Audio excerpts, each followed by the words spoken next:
Âgée de plus de 2000 ans, la ville de Pétra a été construite par les Nabatéens au cœur des montagnes de Sahara. Elle a prospéré dans les premiers siècles avant et après Jésus-Christ, et elle était une partie essentielle d'une grande route du commerce reliant l'ancienne Mésopotamie et l'Égypte.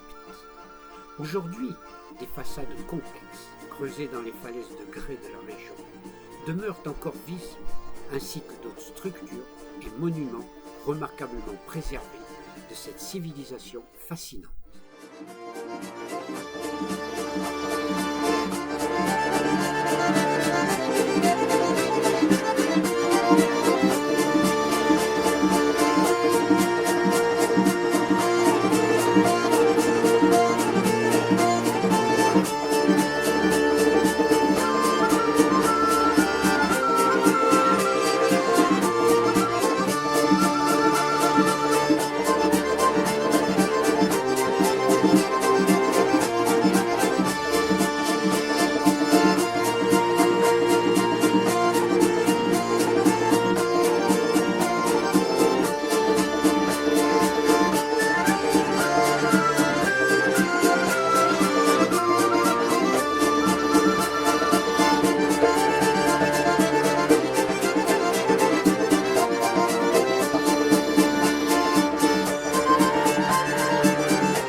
Sur le plateau de Gizeh près du Caire se trouvent 3 pyramides. La pyramide de Khéops, construite par les Égyptiens il y a plus de 4500 ans. Sa hauteur initiale était d'environ 146 mètres, mais l'érosion l'a réduite de 9 mètres pour atteindre aujourd'hui 137 mètres. C'est la seule des 7 merveilles du monde à avoir survécu jusqu'à nos jours. La pyramide de Khéphren est la deuxième pyramide d'Égypte par sa taille.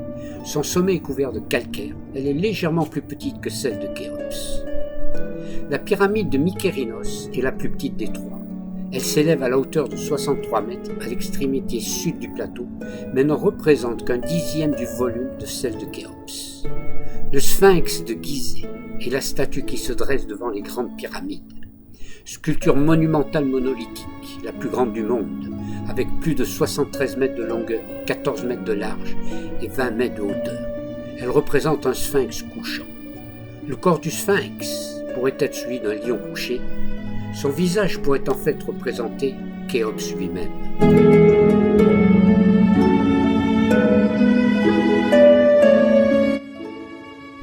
Le colosse de Rhodes était une statue en bronze dédiée à Hélios, le dieu soleil.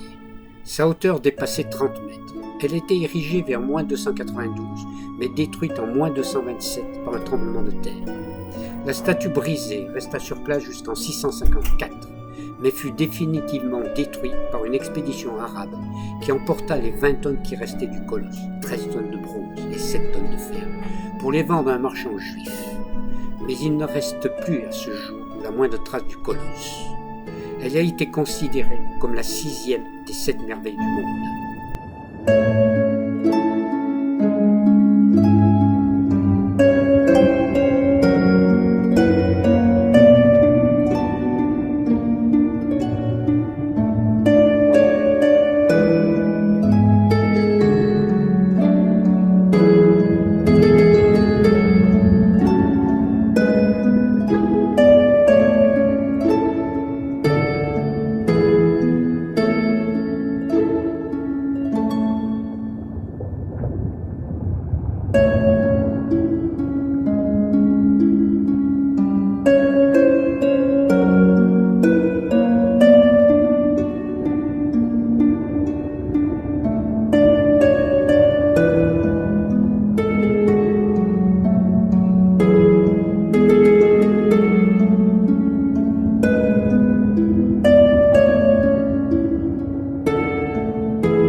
réservoir du navire. L'eau douce, en verre. Et ça c'est à nous de gérer ça aussi. D'accord.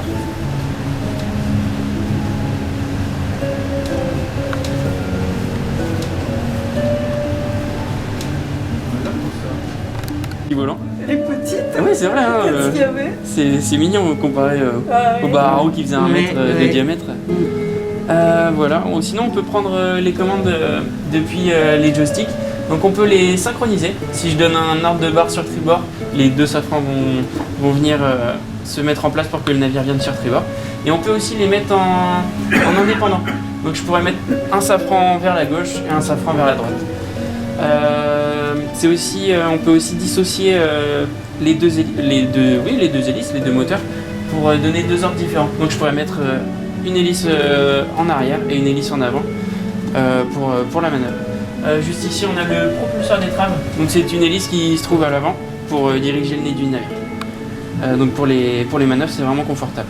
Donc on a un poste de commande ici et on en a 2 autres sur les ailes de passerelle. On peut voir sur les côtés, à l'extérieur. Oui, à l'extérieur, oui. Dans les espèces de barbecue tout gris. Et donc ça, pour les manœuvres, c'est aussi ultra confortable de pouvoir voir le long de son navire et le long du quai pour se positionner. Et ça, là-bas, c'est... Ça, on appelle ça donc le conning. Ça nous donne les informations sur le vent, sur les courants, sur à combien de pourcents on utilise nos machines. On a la vitesse surface et la vitesse fond. On a toutes les informations qu'il nous faut là-dessus. C'est un gros résumé en fait. On a notre...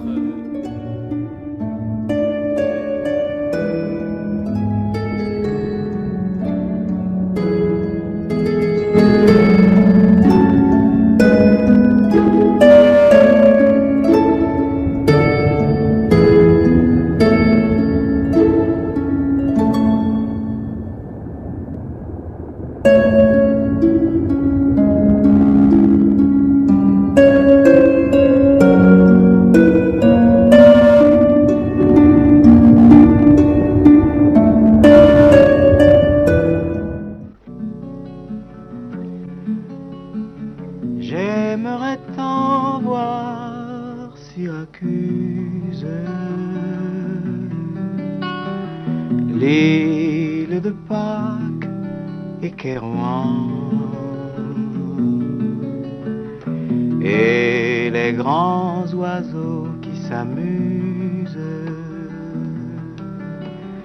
à glisser l'aile sous le vent. Voir les jardins de Babylone et le palais du grand lama. Rêver des amants de Vérone au sommet du Fusiyama. Voir le pays du matin calme, aller pêcher au cormoran et m'enivrer de vin de palme en écoutant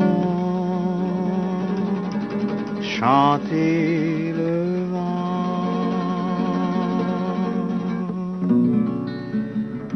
avant que ma jeunesse s'use